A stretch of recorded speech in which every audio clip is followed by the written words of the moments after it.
თბილისის საქალაქო სასამართლოს კონსტიტუციური წარდგინება. საგადასახადო ცრუმაგიერობა. ეს მუხლი, ეს კომპონენტი იქნება დღევანდელი ჩვენი განხილვის საგანი. ძალიან საინტერესო სტუმართან ერთად მე ვესალმები ბატონ აკაკი ჩარგეიშვილს, ბიზნეს სამართლის სპეციალისტს, ჩვენს მეგობარს და თამამად შემიძლია უკვე უთხრა რომ ის ნამდვილად ჭეშმარიტი მიმომხილველი არის ლეგალური სერვისების ჩვენს გადაცემაში. ბატონ აკაკი, დილამშვიდობის, ძალიან დიდი მადლობა რომ ხართ ჩვენთან ერთად და ყოველთვის მზაობას გამოხატავთ იმისთვის, რომ აი ეს მნიშვნელოვანი საკითხები წარვადგინოთ მთელი საქართველოს წინაშე. ეხლა დავიწყოთ აი საგადასახადო ცრუმაგიერობის კომპონენტი და ახალი წარდგინება, ამ შემთხვევაში ახალი ძველი წარდგინება, ასეთი ფორმულირებაში ვიტყვი. რეალურად აი როგორ შეაფასებთ ამ კომპონენტს და კიდევ ერთხელ აი განუმარტოთ საზოგადოებას, რაზეა საუბარი, იმიტომ რომ ცოტა მძიმე რთული ლეგალური იურიდიული ტერმინები უნდა გამოვიყენოთ დღეს. პირველ რიგში დიდი მადლობა იმისათვის, რომ ჩვენ თქვენი საშუალებით გვაქვს ეს შესაძლებლობა არაჩვეულებრივი, რომ მიუხედავად საზოგადოებრივი მოთხოვნის და გაგების აღქმის გარკვეული საკითხების მიმართ, პლუს პროფესიონალური კუთხითაც გადავწყვიტოთ გარკვეული საკითხები და განვიხილოთ. ამასთან ერთად ეს პროფესიონალური ის ნაწილებია, რომელიც აგრეთვე საზოგადოებაზე აისახება და აისახება ბიზნესზე, გადასახადის გადამხდელზე და ყოველდღიურ ურთიერთობაზე, რაც ჩვენთვის ერთგვარი წუხილია ხოლმე, როდესაც ესა თუ ის გაღიზიანება გვაქვს. კანონმდებლის, ხარვეზის, სასამართლო, ასე შემდეგ და ასე შემდეგ. აქედან გამომდინარე, პირველი მინდა გითხრათ პატარა პრეისტორია, რას უკავშირდება.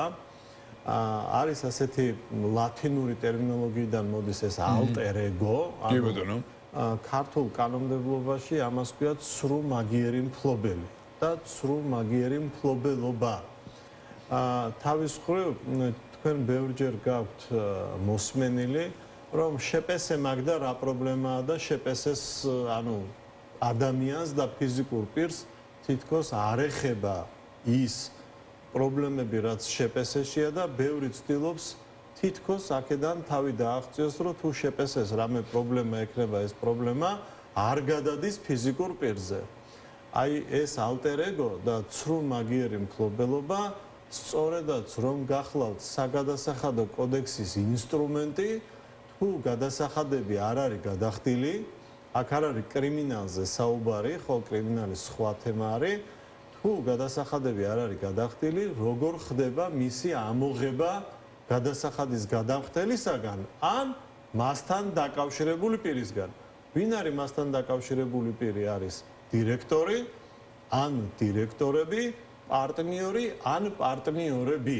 შესაბამისად, საგადასახადო კოდექსი წვდება თავისი შინაარსით იმ ურთიერთობებს, სადაც ჩვენ თვითქოს განებიბრებული ვართ სამეწარმეო კანონმდებლობით, ბიზნესის ურთიერთობებით, რომ აი შპს მაგდა, მე რა თუ არ გადავიხადე, ასე ვთქვათ, აი ესე არ არის და ძალიან დიდი რაოდენობის ადამიანებს, გადასახადის გადამხდელებს, ისეთებსაც კი, რომლებიც მარტო წილს ფლობენ და არ არიან უშუალოდ ბიზნესს დაკავებული, მოუწიათ აი ამ, ასე ვთქვათ, ცრუმაგიერი მფლობელის სტატუსის დადგენა და მერე მათ მიმართ უკვე განხორციელდა ერთგვარი საგადასახადო ამოღების ადმინისტრაციული პროცედურები, რათა ბიუჯეტის მიმართ ის დავალიანება, რაც კომპანიას ჰქონდა, რომელიც ერთის მხრივ თითქოს შპს-ია და მერერა, ეს მერერა არ არის მერერა კანონმდებლობის მიხედვით და ეს არის ცრუ წარმოდგენა ამ შემთხვევაში იგივე შპს-ს მიმართ, რაც გაჯერებულია ჩვენთან. ეხლა ეს საიდან იწყება? მოგეხსენებათ, რომ ჩვენი საგადასახადო როგორც კოდექსი, როგორც ასეთი მანამდე გაფანტულად ჰქონდა ჩვენ კანონები, ცალკე იწყება 1997 წლიდან. კი ბატონო. ამ პერიოდისთვის ეხლა რა ვითარება იყო ქვეყანაში და როგორი გადასახადების გადახდა მიმდინარეობდა, ან რაოდენობით და რას ჰქონდა ადგილი ჩვენ ეს ყველაფერი რა თქმა უნდა გვახსოვს, თუმცა პერიოდულად წამოეწია საგადასახადო კოდექსის ურთიერთობები, რომ დაიწყო ამის დახვეწა, დარეგულირება, ხვრელების ამოვსება და თუ სადმე ასე ვთქვათ, რაიმე შესაძლებლობა იყო იმისა, რომ გადასახადის გადახდისაგან თავის არიდების გარკვეული მცდელობები იყო, ამ სივრცეების ამოვსება დაიწყო კანონმდებელმა და უკვე 2004 წლიდან, მანამდე ისეთი სუსტი დოზით ქონდა და 4 წლიდან უკვე დამკვიდრებულად ჩვენ შემოვიდა კანონმდებლობაში კაფიოდ გაჩნდა ცრუმაგიერი მფლობელობის ინსტიტუტი. შესაბამისად დაუკავშირდა ეს იმას, რომ სასამართლოში უნდა წავიდეს საგადასახადო ორგანო, შეიტანოს სარჩელი და უჩივლოს კონკრეტულ პირებს, არა თვითონ შეპესეს და თვითონ კომპანიას და ბიზნესს, არამედ კონკრეტულ ფიზიკურ პირს. ამას მოყვება ის, რომ უყადაღებენ სრულად მთელ ქონებას, ანუ თქვენ შეიძლება არც იცოდეთ, რომ სადმე წილი გაქვთ და უცებ აღმოჩნდება, რომ დაგიყადაღებენ მთელ ქონებას, როგორც ავტომობილი, სახლი, მიწა, ასე შემდეგ და ნუ აღმოჩნდებით რაღაც საიდუმლო სიტუაციაში. იმის გამო რომ სახელმწიფომ ერთი პერიოდი უკვე ეს სიტუაცია როდესაც დაიწყო და სასარჩელო წარმოება იყო, ეს მოგეხსენებათ დროსთან არის დაკავშირებული, სახელმწიფომ გადაწყვიტა რომ ძალიან გაამარტივოს ეს ურთიერთობები და ძალიან არასწორ, ასე ვთქვათ, მიდგომაში გადაზარდა, იმიტომ რომ ვადებთან მივიდა ეს ყველაფერი. ანუ წარმოიდგინეთ რომ საგადასახადო ორგანო თუ კი შუამდგომლობით მიმართავს აი დღევანდელი კანონმდებლობით, რაც იცვლება საკონსტიტუციოდ, ეხა ამოვალ კონსტიტუციამდე, 3 დღის ვადაა, წარმოიდგინეთ, ეხა იქ სადაც 7 მილიონი, 10 მილიონი რაღაც გარკვეულ დავალიანებებზეა საუბარი, დიდი ოდენობით, თუნდაც პატარა იყოს რამეში გააჩნია ვიცი. 3 დღის ვადა განისაზღვრა. 3 დღის ვადა განისაზღვრა, რომ შუამდგომლობას რო შეიტანს საგადასახადო ორგანო სასამართლოში, 3 დღე აქვს სასამართლოს, რომ ეს საკითხი გადაწყვიტოს და მიიღოს შესაბამისი დადგენილება. ამასობაში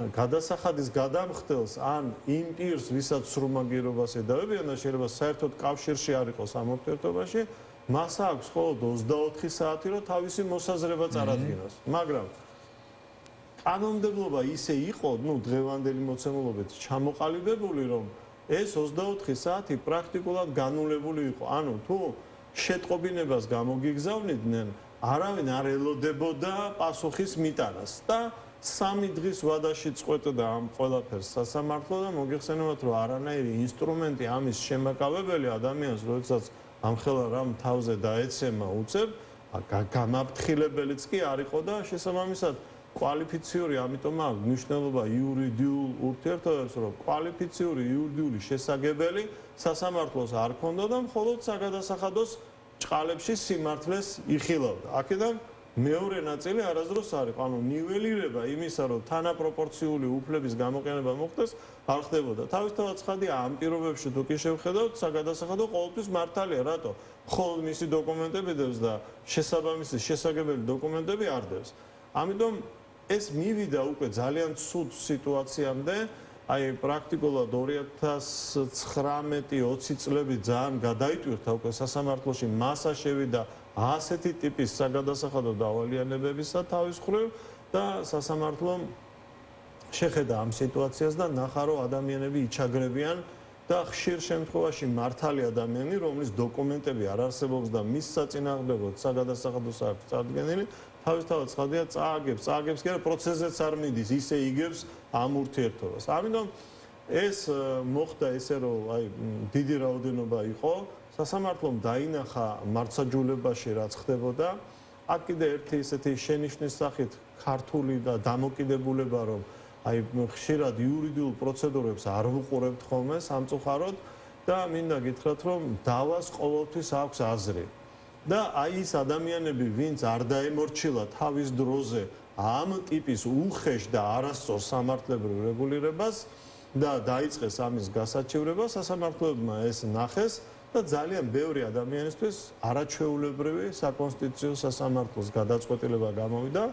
თბილისის საქალაქო სასამართლოს ადმინისტრაციულმა სასამართლომ, ერთ-ერთმა მოსამართლემ არაჩვეულებრივად დაინახა, აღიქვა ეს სიტუაცია, რა უფლების დარღვევას ჰქონდა ადგილი კონკრეტული გადახდელის მიმართ და საერთოდ შეიძლება ის არაფერ შუაში იყო, თუმცა წონადობა მტკიცებულებებისა იყო და საწინააღმდეგოს ვერ ამტკიცებდა. და გამომართლებელი განაჩენის დადგა ესეთი შევიდა, ესე იგი მოსამართლე უშუალოდ, იმიტომ რომ ამის უფლება მოსამართლეს აქვს, რომ კონსტიტუციური წარდგინება გააკეთა საკონსტიტუციო სასამართლოში. რა თქმა უნდა, დრო ბევრი დაჭირდა, ეს 2020 წელს მოხდა ეს წარდგინება. ამ პერიოდში საქმეები კიდე იხილებოდნენ ანუ არ და 5 წლის თავზე არსებითად. დადგა უკვე დადგა, 4 ხო? ამიტომ თქვი რომ დავას ყოველთვის აქვს აზრი, არაერთმა ასე ვთქვათ, ამ გადაწყვეტილებით ადვოკატმა, კომპანიამ, ადამიანმა მიაღწია წარმატებას იმის დამსახურებით, რომ კონკრეტულმა მოსამართლემ წარდგინება გააკეთა. გააკეთა წარდგინება სასამართლო მიბრძოლა, გასაგებია რომ ბევრი დრო დასჭირდა და ცუდიც არის და სამწუხაროც, თუმცა მივიღეთ ახალი გადაწყვეტილება, ეს არის საკონსტიტუციო სასამართლოს გადაწყვეტილება, 7 მარტს არის მიღებული და შემდგომ გამოქვეყნდა და უკვე ჩვენთვის ხელმისაწვდომია, მე წამოვიღებ და თვალსაჩინოება მისი რომ იყოს. ეხლა რაც შეეხება იმას, რომ რა საკითხებზე იმსჯელა სასამართლომ, სასამართლო მიმსჯელა ძირითადად ორ საკითხზე, ეს შეეხება ვადებს, ანუ სამდღიანი ვადა აღარ იქნება, ეს აუცილებელი პირობაა და რაც შეეხება იმას, რომ სასამართლოში, როდესაც წარდგენილი იქნებოდა საგადასახადოს მხრიდან თუნდაც დაუსაბუთებელი, მაგრამ გარკვეული დოკუმენტაცია მტკიცებულებების შეგროვების მიზნით, სასამართლომ ამაზეც იმსჯელა და თქვა, რომ არავითარ შემთხვევაში ნებისმიერი ბრძანება, რომელსაც გამოსცემს პირველი ინსტანციის სასამართლო თბილისი, იქნება ეს თუ ქუთაისი, ორი სასამართლოა ძირითადად ამ შემთხვევაში, რომელსაც გამოსცემს აუცილებლად უნდა იყოს დასაბუთებული. ანუ მანამდე რა ხდებოდა 3 დღის ვადაში დაუსაბუთებელი გადაწყვეტილებები გამოდიოდა. ეს არის არაჩვეულებრივი წარმატება. მინდა გითხრათ, როგორც ბიზნესისთვის, ვისაც ეს აწუხებდა და იცოდა, რომ არაფერ შუაში და ვერ ამტკიცებდა თავის სიმართლეს, სამწუხაროდ ბევრი რაოდენობრივად, აი გადასახადების გადამხდელის კუთხით ბევრს მოუწია ამ შარში გახვევა, თუმცა დღეს თამამად შეგვიძლია ვთქვათ, რომ არის საკონსტიტუციო სასამართლოს გადაწყვეტილება და მარტივად შეგვიძლია არა მხოლოდ ახალი საქმეები, ხა იურიდიული დასაბუთებულობიდან გამომდინარე, საქმეებსაც მივცეთ გარკვეული რა თქმა უნდა, არსებულ და მიღებულსაც თუკის რომელიმე აღსრულებული არ არის, ვინაიდან ეს გვაძლევს ჩვენ საფუძველს, რომ დავიწყოთ საქმის წარმოება დასაბუთებული, ასე ვთქვათ, დოკუმენტებით, დასაბუთებული არგუმენტებით, დასაბუთებული ფაქტებით.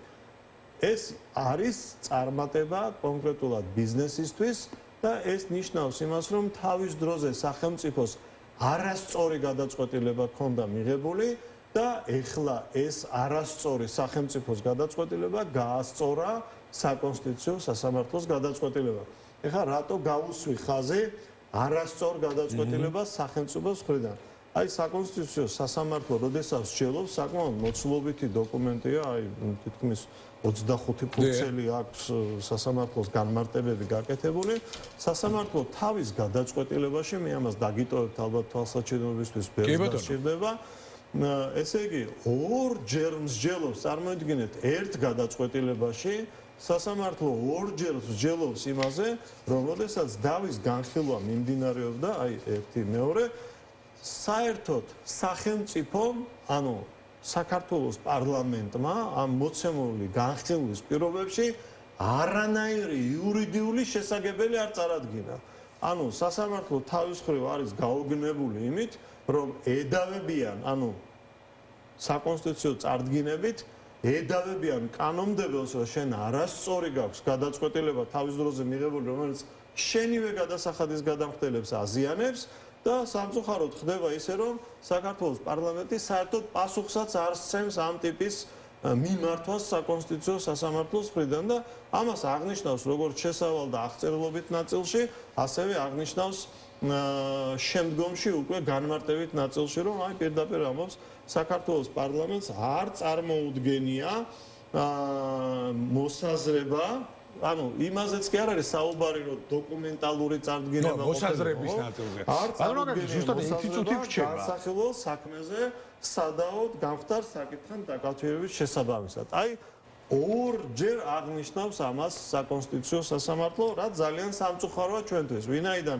იქნებ ისეთი არგუმენტების წარდგენის შესაძლებლობა ქონდა საქართველოს პარლამენტს, რომელიც ასევე წონადი იქნებოდა და კიდევ უფრო გამოადგებოდა ამ კონკრეტულ ვითარებას, ხო? ძალიან ეს არის ერთი კარგი ნაბიჯი ამ ურთიერთობებში მოგვარებისა და ყველას, აი, ღიად შეგვიძლია თქვა, ვის მიმართაც აღსრულებული არ არის წარმოება სრულმაგიერი მფლობელობისა 256 მუხლიანი საგადასახადო კოდექსით არის იმის შესაძლებლობა უკვე დღეიდან, უკვე საკონსტიტუციო სასამართლოს გადაწყვეტილებას დაყრდნობით, რომ ეს საქმეები იქნეს გადასინჯული და შესაბამისად უკვე იურიდიულად წარმოება გამხდარა. ძალიან საინტერესო თემა არის, ჩვენ დავიტოვებთ ამ დოკუმენტს და ცოტა იურიდიულად დავტოვეთ. არა, ძალიან მნიშვნელოვანი თემა იყო. ბიზნესისთვის ყოველ შემთხვევაში ეს ძალიან მნიშვნელოვანი ნაწილია, იმიტომ რომ ბიზნესის ნომერ პირველი პრობლემა დღეს არის სასამართლო დავების ნაწილი,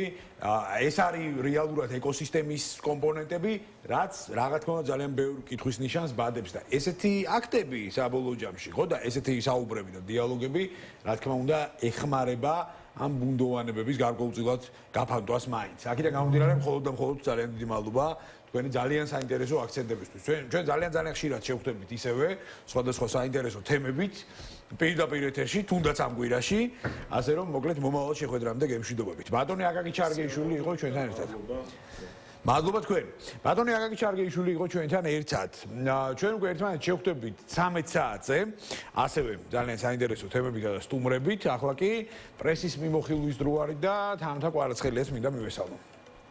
მოგესალმებით სიამოვნებით და ასევე დიდი სიამოვნებით წარმოგიდგენთ მთავარ თემებს დღევანდელი ბეჭდური მედიიდან. მე აქვე შეგახსენებთ დღეს 2 აპრილია ოთხშაბათი გამოვიდა გაზეთები რეზონანსი, ახალი თაობა, ჟურნალის სარკე. გადავათვალიეროთ, წავიკითხოთ ქართული პრესა.